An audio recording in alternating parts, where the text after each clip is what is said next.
മെത്താഫിറ്റമിനും കഞ്ചാവും ഉപയോഗിക്കാറുണ്ടെന്ന് പോലീസിനോട് പറഞ്ഞിരിക്കുകയാണ് ഷൈൻ ടോം ചാക്കോ.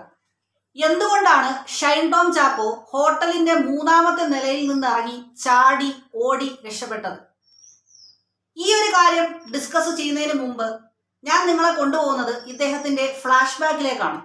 വിമാനത്തിൽ യാത്ര ചെയ്യുന്നതിനിടെ പൈലറ്റിന്റെ കോക്പിറ്റിൽ കയറി അതിക്രമം കാണിക്കുക, ഇന്റർവ്യൂവിനിടയിൽ ഫോൺ വലിച്ചെറിയുക, ഭൂമി ഉരുണ്ടതല്ലെന്ന് പറയുക, കഞ്ചാവ് അടിച്ച രീതിയിൽ ഇന്റർവ്യൂവിന് വന്നിരുന്ന് കുറെ പൊട്ടത്തരങ്ങൾ പറയുക, ലഹരി ഉപയോഗിക്കുന്ന സീനിൽ അഭിനയിക്കുമ്പോൾ കുറച്ച് ലഹരി കഴിച്ചില്ലെങ്കിൽ ഒരു ഫീല് കിട്ടില്ല എന്ന അഭിപ്രായം പറയുക. എന്തൊക്കെയോ ഹോബികളാണ്. അയക്കെന്തറ പ്രാന്താണ്.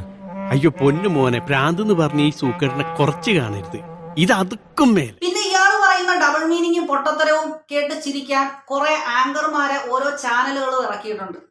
ഇത്തരം ആങ്കർമാരെ പറ്റി നമ്മുടെ ഭാഗ്യലക്ഷ്മി പറഞ്ഞ ഒരു കറക്റ്റ് പോയിന്റ് ആണ്, അത് നിങ്ങൾക്ക് ഞാൻ കേൾപ്പിച്ചു തരാം. ഏത് മാധ്യമത്തിലെ സ്ത്രീകളാണ് ഇത്? എന്ത് പൊട്ടത്തരം പറഞ്ഞാലും ഇരുന്ന് കെക്കെ എന്നും പറഞ്ഞ് ചിരിച്ചുകൊണ്ടിരിക്കും. ഇവർക്കൊക്കെ ഒരു സെൽഫ് റെസ്പെക്ട് എന്ന് പറയുന്ന ഒരു സാധനമില്ലേ?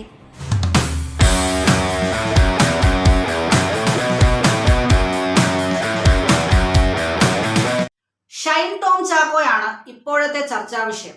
അപ്പൊ സംഭവങ്ങളെല്ലാം ഞാൻ ആദ്യം ഒന്ന് ബ്രീഫായിട്ട് പറയാം. എന്റെ അറിവിൽ ലഹരി ഉപയോഗിക്കുന്നവരുമായിട്ട് ഞാൻ ഇനി സിനിമ ചെയ്യില്ല. വിൻസി അലോഷ്യസ് എന്ന് പറയുന്ന യുവനടി കുറച്ച് ദിവസങ്ങൾക്ക് മുമ്പ് നടത്തിയ ഒരു പ്രസ്താവനയാണിത്. ലഹരി വിരുദ്ധ ക്യാമ്പയിനുമായി ബന്ധപ്പെട്ട ഒരു പ്രോഗ്രാമിലാണ് ഇവർ ഇത് പറഞ്ഞത്. അപ്പോൾ ഇങ്ങനെ ഒരു പ്രസ്താവന നടത്തുമ്പോൾ ജനങ്ങൾ മനസ്സിലാക്കുന്ന ചില കാര്യങ്ങളുണ്ട്.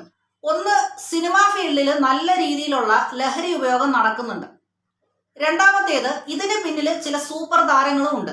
അപ്പോൾ വിൻസി അലോഷ്യസ് ഇതുപോലൊരു പ്രസ്താവന നടത്തുമ്പോൾ സ്വാഭാവികമായിട്ടും ചില ചോദ്യങ്ങൾ നേരിടേണ്ടി വരും. അപ്പൊ സോഷ്യൽ മീഡിയയിൽ ഈ നടിക്ക് നേരെ കുറെ കമന്റ് വന്നു. ആ പ്രസ്താവനയ്ക്ക് ഒരു വ്യക്തത വേണ്ടേ, ആ സൂപ്പർ താരം ആരാണെന്ന് പറഞ്ഞുകൂടെ, അങ്ങനെയൊക്കെ.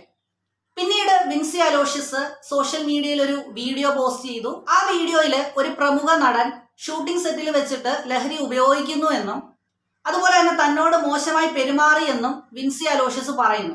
പിന്നീട് ഈ പ്രമുഖ നടൻ ഷൈൻ ടോം ചാക്കോ ആണ് എന്ന രീതിയിൽ വാർത്തകൾ പുറത്തു വരുന്നു. ഷൈൻ ടോം ചാക്കോ പിന്നീട് കൊച്ചിയിലെ ഹോട്ടലിൽ നടന്ന മയക്കുമരുന്ന് റെയ്ഡിനിടെ കെട്ടിടത്തിന്റെ 3ാം നിലയിൽ നിന്ന് ചാടി ഓടി രക്ഷപ്പെടുന്നു.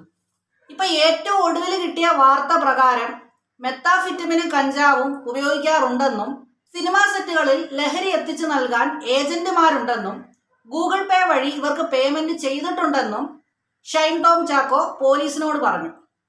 അതുപോലെ തന്നെ എന്തുകൊണ്ടാണ് ഹോട്ടലിൽ നിന്ന് ഇറങ്ങി ഓടിയത്, അതിന്റെ കാരണവും ഷൈൻ ടോം ചാക്കോ പറഞ്ഞിട്ടുണ്ട്. പിതാവുമായി സാമ്പത്തിക തർക്കമുള്ളവർ മർദ്ദിക്കാൻ വരുന്നു എന്ന് കരുതിയാണ് ഹോട്ടലിൽ നിന്ന് ഇറങ്ങി ഓടിയത്. പക്ഷെ ഇവിടെ നമ്മൾ ചിന്തിക്കേണ്ട ഒരു കാര്യം, ഇത്രയും സിനിമകൾ ഉള്ള വ്യക്തിക്ക് സാമ്പത്തിക പ്രശ്നമോ? ഒരു വിദേശ മലയാളിയായ വനിതയെ കാണാൻ വേണ്ടിയാണ് ഇയാൾ ഹോട്ടലിൽ വന്നത് എന്നും പറയുന്നു. അതുപോലെ തന്നെ അവരെയും ഈ കേസിലേക്ക് വലിച്ചഴക്കരുതെന്ന് ഷൈൻ ടോം ചാക്കോ പോലീസിനോട് പറഞ്ഞു. ചിലപ്പോൾ ഫ്രഞ്ച് വിപ്ലവത്തെ കുറിച്ച് ചർച്ച ചെയ്യാൻ വേണ്ടിയാവാം അവരവിടെ റൂം എടുത്തത്. ഈ സിനിമാ സെറ്റുകളൊക്കെ ലഹരി ഉപയോഗിക്കാൻ പറ്റിയ സ്ഥലങ്ങളായിട്ട് മാറിയിരിക്കുകയാണ്. ചാനലുകൾക്ക് കുറച്ച് ദിവസത്തേക്ക് ചർച്ച ചെയ്യാൻ ഒരു കണ്ടന്റ് കിട്ടി എന്നല്ലാതെ ഇവിടെ നമ്മുടെ സർക്കാരിന് ഷൈൻ ടോം ചാക്കോയെ പോലുള്ളവരെ ഒന്നും ചെയ്യാൻ പറ്റില്ല. അതായത് പണം, പ്രശസ്തി, സ്വാധീനം ഉള്ളവരെ ഒന്നും ചെയ്യാൻ പോണില്ല. ഇനി അടുത്ത സമയത്ത് ഞാൻ കേട്ട ഏറ്റവും വലിയൊരു കോമഡി ഞാൻ നിങ്ങൾക്ക് കാണിച്ചു തരാം. ഷൈൻ ടോം ചാക്കോയൊക്കെ കേരളം ആരാണ് ഭരിക്കുന്നതെന്ന് മനസ്സിലാക്കി കളിക്കുന്നത് നല്ലതായിരിക്കും.